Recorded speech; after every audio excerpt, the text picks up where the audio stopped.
இப்ப நான் சிறைத்துறையில இருக்கேன். சிறைத்துறையை தவிர்த்துட்டு போலீஸுக்கு நான் டைரக்ட்டா வார்டு கோட்டால போலாமான்னா, முடியாது. அதுக்கான ஜிஓவும் கீழ வச்சிருக்காங்க. ஸோ அதில என்ன சொல்லியிருக்காங்க அப்டின்னா, நீங்க எந்த வார்டுல ஒர்க் பண்றீங்களோ, அந்த டிபார்ட்மெண்ட் தான் முடியும். உதாரணத்துக்கு சிறைத்துறையில ஒர்க் பண்ணீங்கன்னா, சிறைத்துறைக்கு தான் நீங்க போக முடியும். ஸோ விளையாட்டு வீரர்களுக்கு பாருங்க, எல்லாத்துக்குமே 10% அப்படிங்கிறது ஓப்பனா இருந்துச்சு. பட் இதுல பிசிக்கு 7% குறைச்சிருக்காங்க. ஸோ நெக்ஸ்ட் பார்த்துட்டீங்கன்னா, மெச்சத்தக்க விளையாட்டு வீரர்களுக்கானது. அவங்களுக்கு எக்ஸாம் எதுவும் இருக்காது. அவங்களுக்கு 3% வந்து என்னன்னா அலாட் பண்ணியிருக்காங்க. ஸோ எக்ஸ் ஆர்மிக்கு 5%, ஆதரவற்ற டெஸ்டிடியூட் விடோவுக்கு 3%, தமிழ் வழியில் பயின்றவர்களுக்கு 20%. ஸோ இதுல நம்ம ஓவராலா ஒரு 28% வந்து எதுல போயிருது அப்படின்னா, இந்த வார்டு ஸ்பெஷல் கேட்டகரிக்கு போயிருது.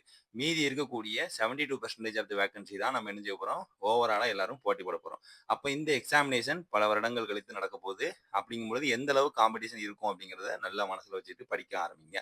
ஸோ நெக்ஸ்ட் பாருங்க, வேக்கன்சில எப்படிலாம் குடுத்துருக்காங்க அப்படிங்கிறத பார்க்கணும். ஸோ முதல்ல காவல்துறை பொறுத்தவரைக்கும் ஆண், பெண் 2 பேருமே இதுக்கு அப்ளை பண்ணலாம். 2833 போஸ்டிங் வந்து குடுத்துருக்காங்க. ஸோ சிறை காவலர் பொறுத்தவரைக்கும் ஆண், பெண் 2 பேருமே அப்ளை பண்ணலாம். 142 போஸ்டிங் ஜென்ட்ஸுக்கும், 38 போஸ்டிங் லேடீஸ்க்கும் குடுத்துருக்காங்க. ஃபயர் டிபார்ட்மெண்ட்ட பொறுத்தவரைக்கும் லேடீஸ் அப்ளை பண்ண முடியாது. ஸோ ஒன்லி ஜென்ட்ஸ் 631 வேக்கன்சி வந்து என்னன்னா குடுத்துருக்காங்க. சரியா?